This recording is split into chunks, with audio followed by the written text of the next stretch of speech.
সারা দুনিয়া জুড়ে এই ঘটনাকে চিহ্নিত করা হবে ডক্টর ইউনূসের সরকারের একটা ব্যর্থতা হিসেবে।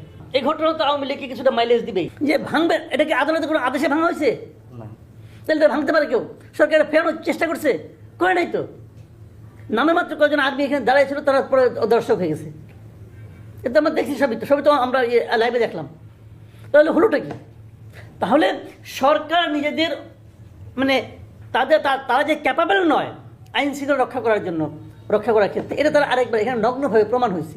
আর সারা দুনিয়া জুড়ে আজকে ইন্টারন্যাশনাল মিডিয়াগুলি আপনি যেগুলি পড়েন, আমি কয়েকটা তো পড়লাম, সারা দুনিয়া জুড়ে এই ঘটনাকে চিহ্নিত করা হবে ডক্টর ইউনূসের সরকারের একটা ব্যর্থতা হিসাবে।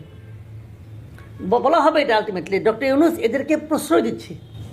এটা ডক্টর ইউনূসকে সারা দেশের পৃথিবীতে সম্মানিত করবেন, উনি যতই রিসেট বাটন টেপাটিপি করুক না কেন, কিন্তু কাজ হবে না। আপনি কি মনে করেন, মানে এই দায়টা সরকার নিলই বা কেন? মানে এটা তো আমি মনে করি যে এটা আমার ক্ষুদ্র বুদ্ধিতে কুলায় না, আমি এটা বলতে পারবো না, আমি হিসাবে মিলাতে পারি না যে এটা করে। আমি তো প্রথমে তো বললাম কি লাভ হয়েছে, কার লাভ হয়েছে বলেন তো আপনি আমাকে? একটা জিনিস দেখেন, কার লাভ হয়েছে? যে লোকটা একটা দরজা এখন ভাঙা দরজা নিয়ে যাচ্ছে, যে দরজাটা নিয়ে গেছে তারও কোনো লাভ হয় না, কারণ দরজাটা নিয়ে সে কোথায় রাখবে? ওটা সে কোনো কাজেও লাগাতে পারবে না। কার লাভটা হয়েছে এটা আপনি আমাকে বলেন? কারো লাভ হয়নি। সারা দুনিয়ার কাছে আমাদের কাছে আমরা কীভাবে এখন হলাম, ভাই এখানে বিনিয়োগ আসবে, বিদেশি বিনিয়োগ আপনার লাগবে না, টাকা লাগবে না আপনার, আসবে না তো। আমরা একটা নিয়ন্ত্রণহীন সমাজে পরিণত হলাম। এই সরকার কোনো কিছু আইন শৃঙ্খলা নিয়ন্ত্রণ করতে পারে না, এটা আরও একবার সারা দুনিয়ার কাছে প্রমাণ হলো। পাবলিকের রোষ ওনার বিরুদ্ধে ছিল, উনি সকল ক্ষেত্রে উনি মানুষকে কষ্ট দিয়েছেন, মানুষকে পেইন দিয়েছেন। তো মানুষ তার উপর ক্ষুব্ধ ছিল, পালিয়ে গেছেন। 6 মাস পরে উনি আনুষ্ঠানিকভাবে একটা প্ল্যাটফর্মে কথা বলছেন। বেসিক্যালি উনি দেশের মানুষকে লক্ষ্য করে বলছেন, উনি ছাত্র থেকে দেশের মানুষকে লক্ষ্য করে বলছেন। তো আমি কিন্তু খুব আশায় ছিলাম যে এখানে উনি আত্ম উপলব্ধিটা ওনার হবে এবং উনি স্বীকার করবেন ওনার অপরাধগুলো এবং মানুষের কাছে ক্ষমা চাইবেন। ক্ষমা চাইলেই যে ক্ষমা হয়ে যায় তা কিন্তু না, কিন্তু উনি ক্ষমা চাইবেন মিনিমাম, আমি এটা আশা করেছিলাম। ওনার ক্ষমা চাওয়াটা উচিত ছিল কেবল ওনার জন্য না। এই দেশে আওয়ামী লীগের বহুত নেতাকর্মী আছে, প্রত্যন্ত অঞ্চলে আছে, তৃণমূলে আছে, কিন্তু তারা কিন্তু এই 6 মাসে মানুষের সঙ্গে অনেকটা কিন্তু ধীরে ধীরে মিশে যাচ্ছিল। তাদেরও তো একটা জীবনযাপন আছে।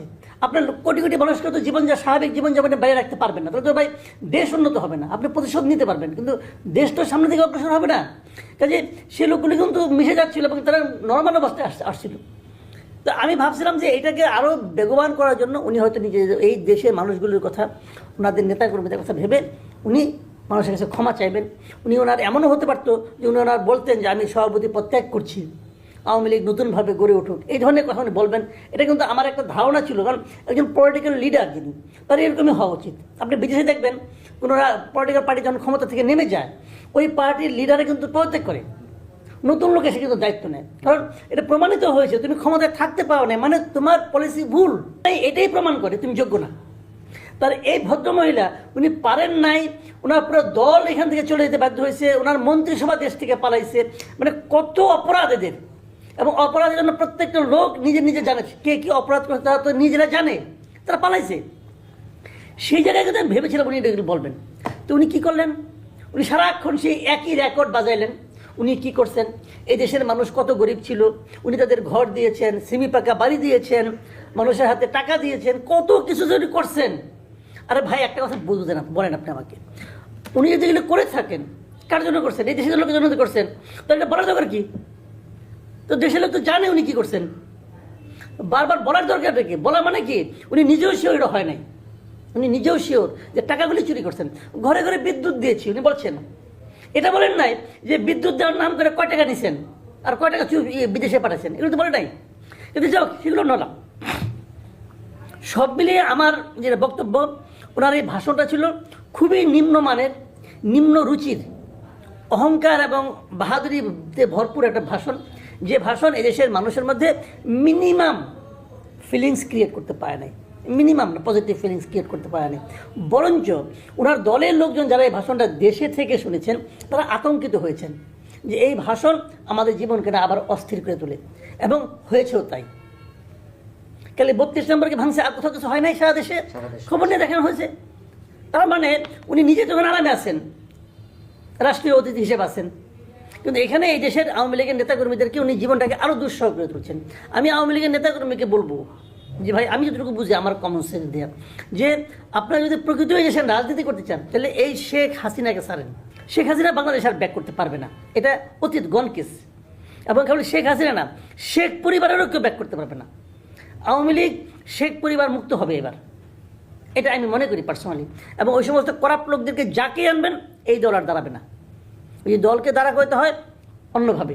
এবং আরেকটা কথা বলে শেষ করি, যে কালকে যে ঘটনাগুলো ঘটেছে আমি মনে করি তার উস্কানি কিন্তু শেখ হাসিনার এই ভাষণ দেওয়ার যে ঘোষণা তার মধ্যে রয়ে গেছে।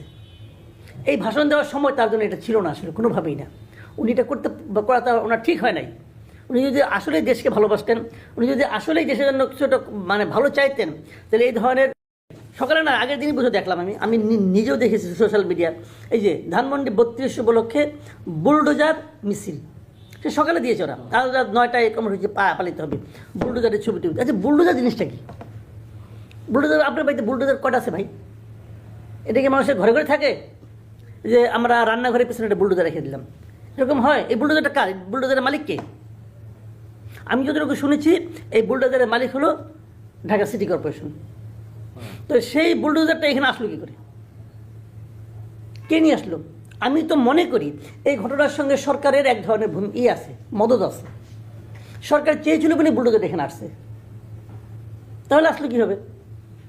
সরকার যদিও ব্যাখ্যা দিচ্ছে নানা রকমভাবে, সরকারের যে ব্যাখ্যা, যেটা আমি সর্বশেষ এখানে এসে দেখলাম, সেই ব্যাখ্যাটা আমার কাছে হাস্যকর মনে হয়েছে একটা পয়েন্ট ছাড়া।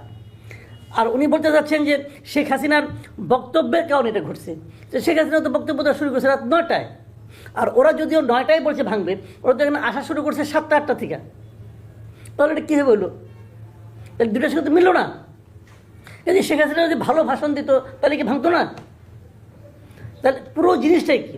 আমি এখানে দুটো জিনিস দেখি। একটা হলো কি, দেখেন এই সরকারের অনেক ধরনের ব্যর্থতা আছে, এই সরকারের অনেক ধরনের সীমাবদ্ধতা আছে। এই সরকারের যে ব্যর্থতাটা খুবই বড় ইদানিং ধরা পড়েছে, সেটা হলো ওই আহত ছাত্রদেরকে তারা চিকিৎসা করতে পারছে না, জিনিসপত্রের দাম তারা কমাতে পারছে না, মানুষের অর্থনৈতিক অবস্থাকে ভালো করতে পারছে না। এগুলো তো একটা বাস্তবতা। এখন অনেকে যেটা আগের সরকার যে কাজগুলো করতো, সেগুলো এই ধরনের কোনো ক্রাইসিস হলে একটা এরকম প্রবলেম ক্রিয়েট করে মানুষের দৃষ্টি রেখে ওর দিকে সরাই দিত। এখন এটাও সে ধরনের কিনা আমি বলতে পারবো না, তবে হতে পারে, হতে পারে, আমি এই আশঙ্কা দেখছি। আর 2 নম্বর হলো, যারা এটা ভাঙচুর করছে, আমি এখানের মধ্যে কোনো, যেমন একটা সহজ প্রস্তাব আপনাকে আমি করি, ধরেন আপনি 32টা ভেঙে দিলেন, যেটা ভেঙে দেওয়া হয়েছে, কী লাভ হয়েছে? এটা তো আসলে গভর্নমেন্ট প্রপার্টি আসলে এখন, তো ভেঙে কী লাভ হয়েছে বলেন? কী লাভ হয়েছে? এতে কি এই সরকারের জনপ্রিয়তা বেড়েছে? দেশে বেড়েছে? দেশের বাইরে বেড়েছে? বরঞ্চ কিছু লোকের একটা প্রতিহিংসা পরায়ণ জাতি হিসেবে আমাদেরকে প্রজেক্ট করার একটা সুযোগ দিয়ে দিয়েছি আমরা। লাভটা কী হয়েছে? আপনি জিদ করে করতে পারেন। দেখেন, চোখের বদলে চোখ নেওয়া, এইভাবে মহাত্মা গান্ধীর কিন্তু একটা খুবই আলোচিত একটা উক্তি আছে, যে আমরা যদি চোখের বদলে চোখ নেওয়া শুরু করি তাহলে একদিন সারা পৃথিবী অন্ধ হয়ে যাবে। এটা কোনো সমাধান নয়। আপনি এই প্রপার্টিটা আমাদেরই প্রপার্টি। আপনি দেখেন নাৎসিদের আমলে জার্মানিরা গ্যাস চেম্বার করতো, গ্যাস চেম্বার ইহুদিদেরকে মারতো, ভয়ঙ্কর একটা কিন্তু। তারা কি সমস্ত গ্যাস চেম্বার গুড়িয়ে দিয়েছে? ওইটা একটা অত্যাচারের প্রতীক হিসেবে রয়ে গেছে, এটা পার্ট অফ হিস্ট্রি। আপনি যদি মনে করেন এটা স্বৈরাচারের একটা প্রতীক, তো এটা এইভাবেই থাকুক, লোকে এটাকে ঘৃণা করবে, এটা ঘৃণার প্রতীক হিসেবে থাকুক। কিন্তু এখন যেটা হয়েছে, তো লাভটা কি হয়েছে? সিম্পলি কথাটা আপনি বলেন। আপনারা যে কাজটা করেছে, এই কাজ, যে ঘটনাটা ঘটেছে, এবং সরকার এটাকে ঘটতে দিয়েছে আমি মনে করি, কারণ সরকার আজকে বিবৃতি পড়ে আমাকে তাই মনে হলো, এই বিবৃতির একটা মানে গুজামিল দেওয়া বিবৃতি তারা দিয়েছে। তাদের এই বিবৃতির, টোটাল বিবৃতির 80% জায়গা তারা ব্যয় করছে শেখ হাসিনার ভাষণ নিয়ে। কিন্তু এইটা যে এক যদি ঘোষণা দেয় যে আমি কালকে ওই বিল্ডিংটা ভাঙবো, সরকারের কি উচিত? এই ঘটনা